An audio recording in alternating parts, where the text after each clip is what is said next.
will hear a number of different recordings and you will have to answer questions on what you hear. There will be time for you to read the instructions and questions, and you will have a chance to check your work. All the recordings will be played once only. The test is in 4 sections. At the end of the test, you will be given 10 minutes to transfer your answers to an answer sheet. Now turn to Section 1. Section 1. You will hear a telephone conversation between a passenger and an official at the Land Transport Information Service at Toronto Airport. First, you have some time to look at questions 1 to 5.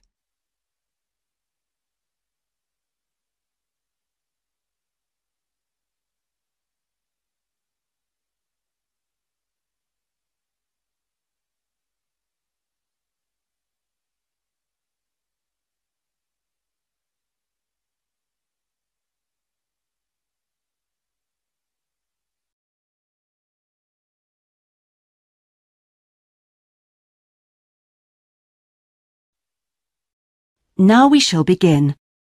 You should answer the questions as you listen, because you will not hear the recording a second time. Listen carefully and answer questions 1 to 5. Hello, this is Land Transport Information at Toronto Airport. How may I help you? Oh, good morning. I'm flying to Toronto Airport next week and I need to get to a town called, Milton. Could you tell me how I can get there? Milton, did you say? Let me see. I think that's about 150 miles southwest of here. In fact, it's 147 miles to be exact. So it'll take you at least, say, 3 to 4 hours by road. Wow, is it as far as that? Yes, I'm afraid so. But you have a number of options to get you there, and you can always rent a car right here at the airport, of course. Right. Well, I don't really want to drive myself, so I'd like more information about public transport. Okay. In that case, the quickest and most comfortable is a cab, and of course there are always plenty available, but it'll cost you. You can also take a Greyhound bus, or there's an airport shuttle service to Milton. I think for that kind of distance a cab would be way beyond my budget. But the bus sounds okay. Can you tell me how much that would cost? Sure. Let's see, that would be $15 one way or $27.50 return. That's on the Greyhound. Ah, that's quite cheap. Great. Whereabouts does it stop in Milton? It goes directly from the airport here to the city center, and it's pretty fast. But you have to bear in mind that there is only one departure a day, so it depends what time your flight gets in. Ah, of course. Hang on. Oh, we're due to get there at 11:30 a.m. Too bad. The bus leaves at 3:45, so you would have quite a wait, more than 4 hours. Oh, I see. Well, what about the shuttle you mentioned? Okay, that's the airport shuttle that will take you from the airport right to your hotel or private address. It's a door-to-door service, and it would suit you much better because there's one every 2 hours. So how much does that cost? Let's see. Yeah, that's $35 one way, $65 return. So I guess it's a bit more expensive than the Greyhound. Oh, that doesn't sound too bad, especially if it'll take me straight to the hotel. But you do need to reserve a seat. Okay. Is it possible to make a booking right now, through you? Sure. Before you hear the rest of the conversation, you have some time to look at questions 6 to 10.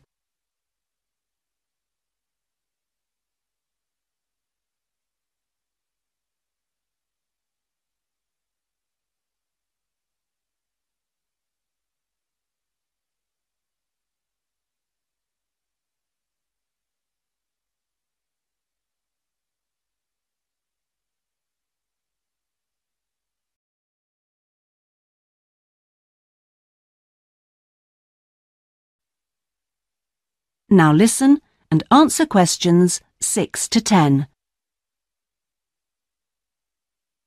Okay, I just have to fill this form out for you. So, what date do you want to book this for? The 16th of October. Oh, no. Sorry, that's my departure date. I arrive on the 17th, so book it for them, please. So that's the Toronto Airport shuttle to Milton. And this is for just one person, or? Yeah, just me, please. Right. And you said your expected time of arrival was 11:30? So if I book your shuttle for after 12, let's say 12:30, that should give you plenty of time to, collect your baggage, maybe grab a coffee. Yeah, that sounds fine. As long as we land on time. Well, we'll take your flight details, so you don't need to worry too much about that. Now, what about the fare? What sort of ticket do you want? One way or... Yeah, that'll be fine, provided I can book the return trip once I'm there. No problem. Just allow a couple of days in advance to make sure you get a seat. And what is your name, please? Janet Thompson. Is that Thompson spelled with a P? No, it's Thomson. Okay. And you'll be coming from the UK? What flight will you be traveling on? It's Air Canada flight number AC936 from London Heathrow. Right. Now, do you know where you'll be staying? We need to give the driver an address. Yes, it's called the Vacation Motel, and I think it's near the town centre. Anyway, the address is 24 Kitchener Street. That's Kitchener Street.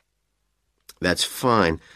Right, so that's $35 to pay, please. Have you got your credit card number there? Yes, it's a Visa card, and the number is 3303 8450 2045 6837. Okay. Well, that seems to be everything. Have a good trip, and we'll see you in Toronto next week. Yes, bye. Oh, thanks for your help. That is the end of section 1. You now have half a minute to check your answers.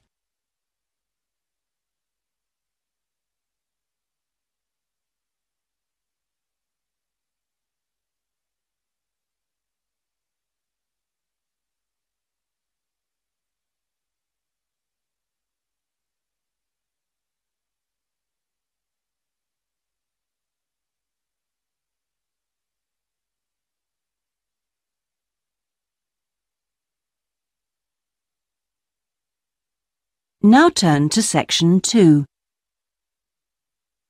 Section 2. You will hear a representative from a holiday company called PS Camping giving a talk about the holidays the company organises. First, you have some time to look at questions 11 to 16.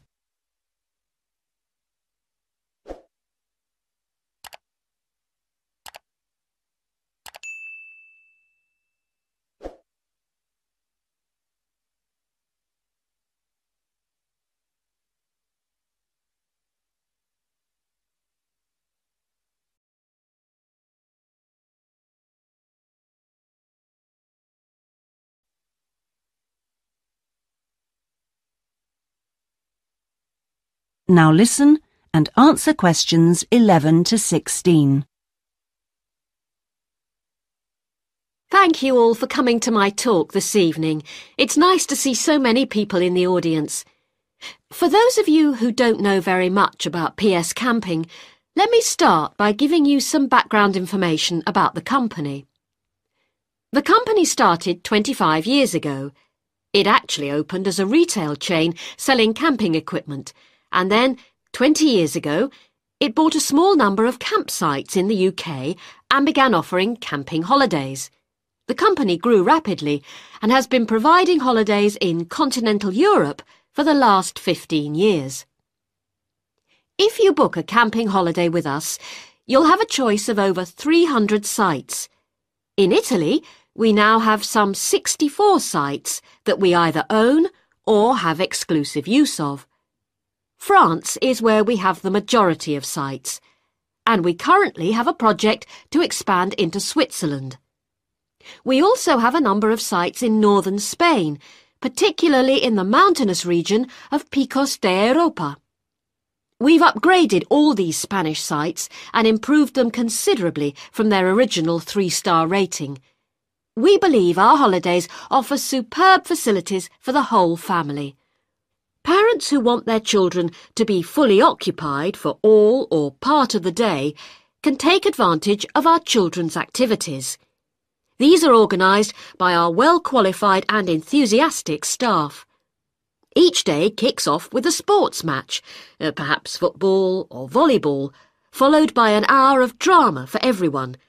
This may include singing or dancing, mime or other activities. In the afternoon, there's a different art activity for each day of the week, including a poster competition or model making. What's more, our sites are truly child-friendly, and with this in mind, we operate a no-noise rule in the evenings. Children's evening activities usually finish at 9:30 or occasionally 10, and from 10:30, holidaymakers are expected to be quiet in the areas where there are tents. We want nothing to go wrong on a PS camping holiday, but if it does, we also want all our customers to be insured. If you haven't organised an annual insurance policy of your own, you'll need to take out the low-cost cover we offer, and we require that you arrange this when you make your holiday reservation. There are many advantages to choosing PS Camping and to recommending it to others. As a regular customer, you'll be kept informed of special offers, and your friends can benefit from 10% off their holiday, or book a luxury tent for the price of a standard one. In return, we'll send you a thank you present, which you can choose from a list of high-quality items. Before you hear the rest of the talk, you have some time to look at questions 17 to 20.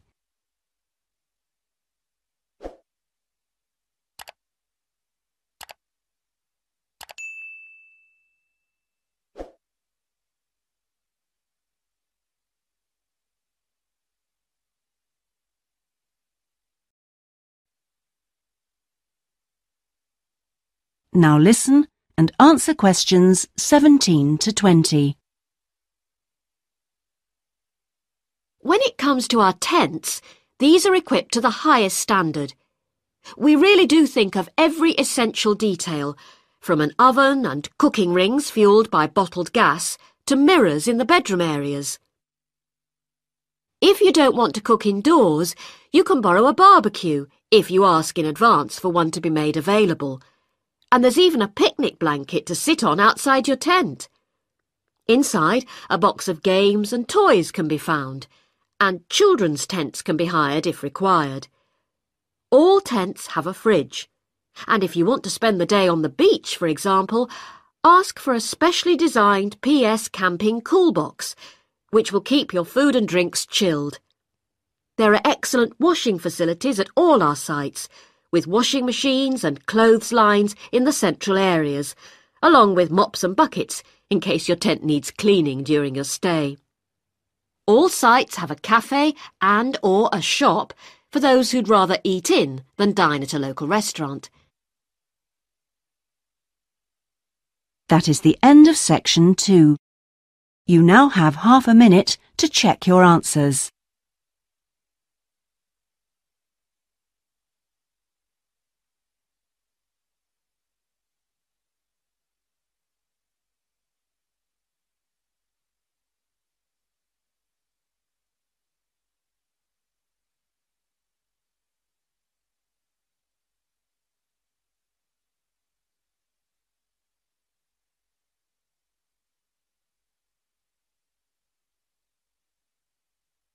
Now turn to section 3. Section 3. You will hear a tutor talking to 2 business students called Philip and Janice about their research on managing individuals. First, you have some time to look at questions 21 to 23.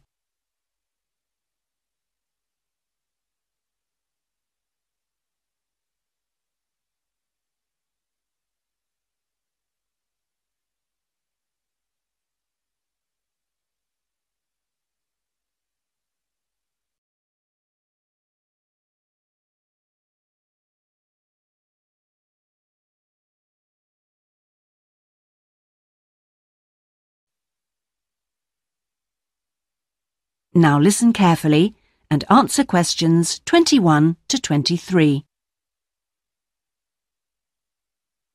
Well, you've both been looking at different styles of managing individuals in companies and the workplace. How's the research going, Philip?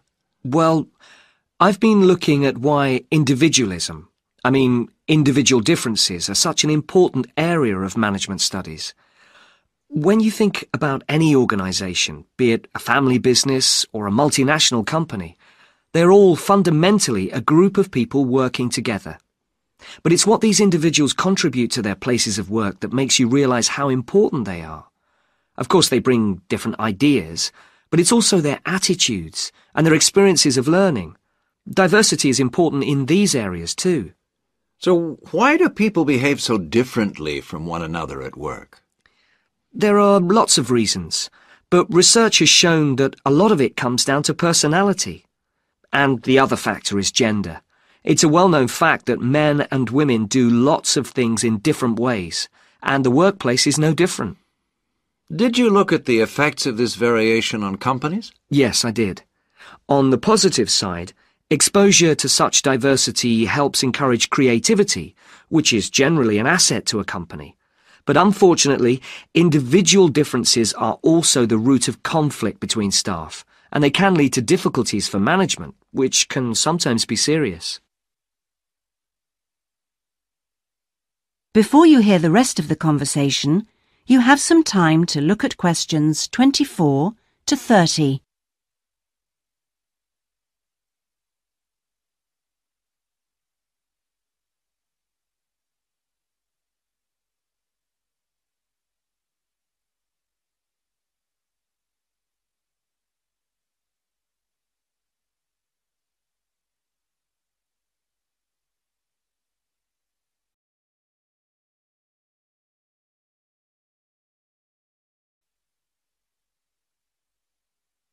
Now listen and answer questions 24 to 30. Thanks, Philip. So now I guess the two main things to remember here are to identify individual talent and then to utilize it. So, Janice, you were looking at identifying different talents in workers. Do you think this is easy for managers to do? Well, currently, teamwork is in fashion in the workplace, and in my opinion, the importance of the individual is generally neglected. What managers should be targeting is those employees who can take the lead in a situation and are not afraid to accept the idea of responsibility. That's true, Janice, but unfortunately, many managers think the entire notion of encouraging individuality amongst their staff is far too hard. Yes, that may be true, but I think one of the most important tasks of managers is to consider the needs of the individual on one hand, and group cooperation and conformity on the other. It requires creative thinking on the part of management to avoid tension. So, Janice, what kind of people do you think companies should be looking for? Well, it has to start from the very beginning, when companies are looking for new employees. When the personnel department is choosing between applicants, they need to look for someone who's broken the mould and can think for themselves. Instead, people making these decisions often use a range of psychological tests to see if a person is a problem solver or will do as they're told. I'm not convinced these qualities are actually the most important. So do you think being a good team player is overrated? No, it's not overrated. You do need to learn the rules and learn them fast. No individual can get around this if you're working in an organisation. So how should managers deal with this? Rewards. When an individual demonstrates the behaviour the organisation expects, some kind of incentive can be given. What's important here is that this happens right at the beginning, so new recruits learn the rules of the system immediately. Also, the incentive should be something the individual actually wants, and this isn't always just money. To come back to you, Philip, you were saying that recognition of good performers is essential. Now, what else should managers be looking for? Well, Managing people means you not only have an understanding of your employees, but you also recognise the culture of the organisation. In fact, for some organisations, creativity and individuality may be the last thing they want to see during working hours. Very true. Yes, but managing people isn't as easy as it looks. For example, change in the workplace can be quite tricky, especially if there's a need to increase profit. And at times like these, managers may have to give priority to profit rather than individual staff needs. Yes, and that creates difficult situations for people. Yes, but what's important is that managers are able to deal with quite high levels of personal stress. During times of change, they should be thinking not only about the strain on their staff, but take time out to think of themselves. Absolutely. So, what are the implications of that? That is the end of section 3. You now have half a minute to check your answers.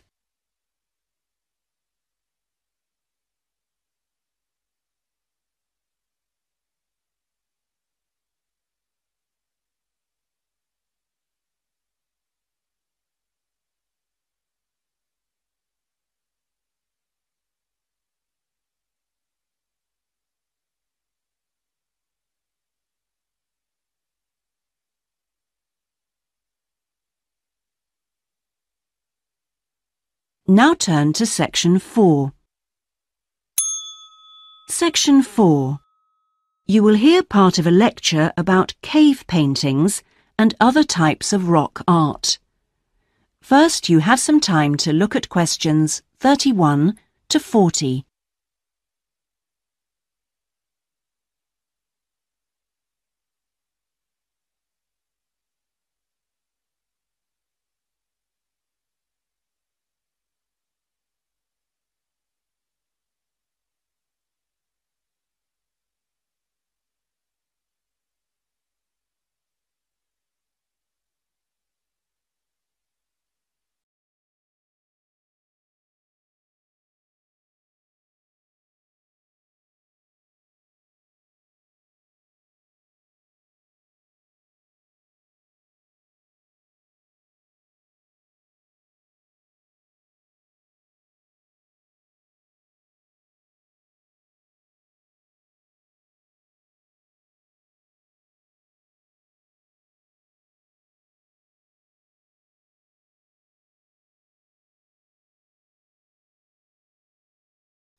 Now listen carefully and answer questions 31 to 40.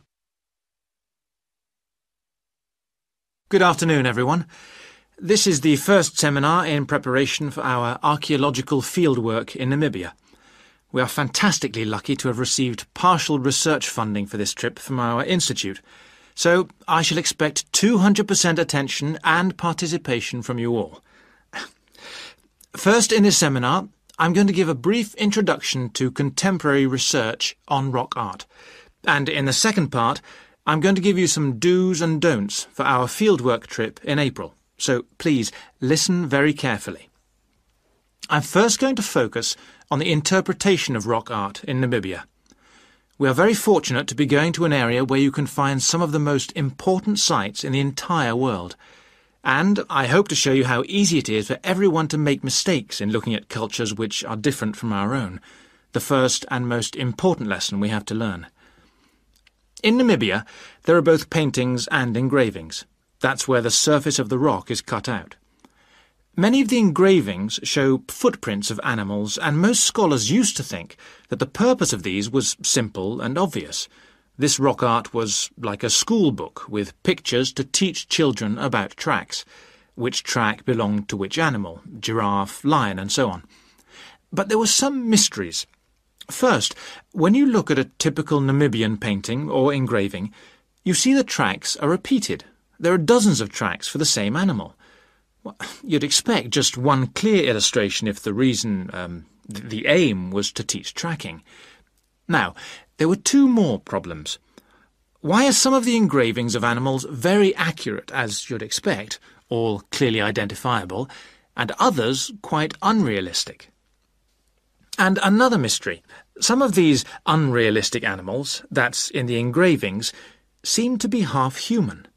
Some, for example, have got human faces. Many researchers now think that these were pictures the wise men engraved of themselves. They believed they could use magic to control the animals they had drawn, so the hunters could then catch them for food. This shows you some of the dangers of coming from one culture to another, as we'll be doing, without understanding it fully. Scholars imagined that children looked at rock art pictures to learn to track, just because they themselves had learnt skills from pictures. Many researchers now believe that rock art had a much more complex purpose, and we'll talk more about it next week.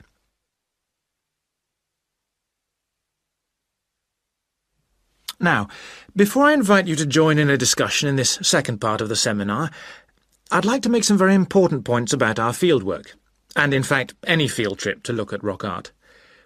We're going to a number of sites, and we won't always be together. The single largest problem faced by people who manage the sites is, yes, I'm sure you've guessed, damage caused by visitors, even though it's usually unintentional. Whenever you do go to a site, don't forget you can learn many things from observing at a distance, instead of walking all over it. This can really help to reduce visitor pressure. People often say, well, there's only 2 of us, and just this one time. But maybe thousands of people are saying the same thing. And then, some basic rules to guide you. We'll have our own camp near a village, but remember never to camp on a site if you go on your own.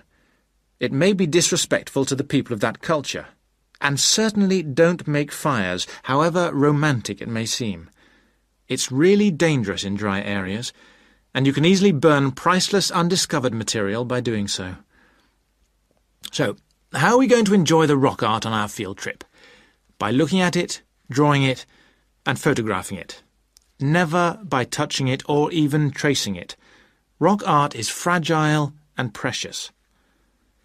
Remember that climbing on rocks and in caves can destroy in a moment what has lasted for centuries. So, no heroics in Namibia, please. Try to be extra careful and help others to be too. Oh, and lastly, please don't even move rocks or branches to take photographs. You should leave the site intact. I'm sure I can rely on you to do that. Well, that's about all I want to say before today's first discussion. But if you have any questions, please ask them now. Oh, and don't forget you'll find some fascinating information about worldwide sites on the internet. Right, first question then. That is the end of section 4. You now have half a minute to check your answers.